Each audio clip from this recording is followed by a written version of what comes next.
Good afternoon. First off, I would like to preface this by saying this probably won't be a traditional farewell speech.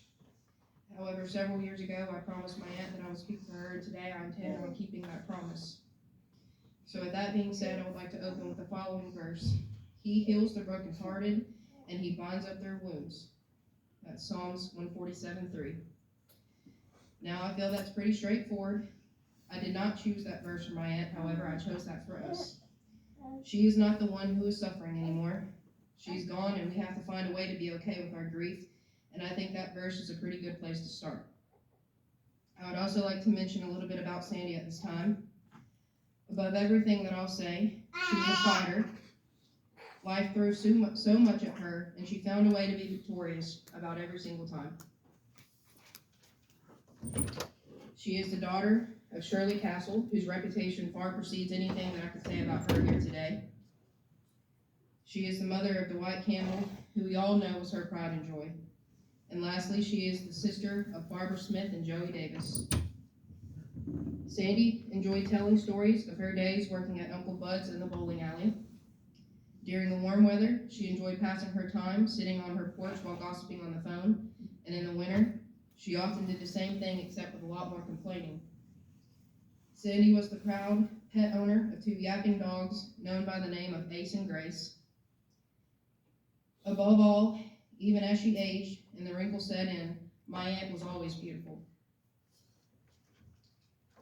I would also like to take this time to share a few of my favorite memories of my aunt. When I was younger, like clockwork, Sandy and I would load up on bill day to run errands, and she would always do the same thing faithfully. She would buy her Sundrop, her double mint chewing gum unless she was feeling extra sassy, and then it was Big Red, and she would have an old country song blaring on the radio. And even today, that music is still routinely cycled throughout my playlist, and it has shaped a lot of who I am today.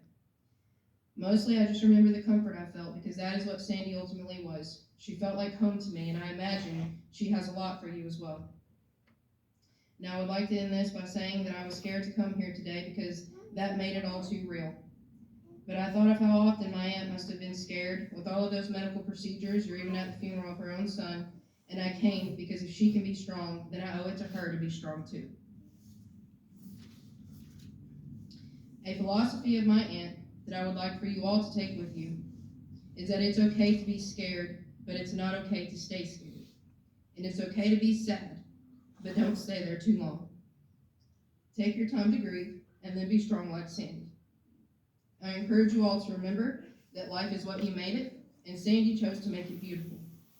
Her footsteps can never be filled, nor her love ever forgotten.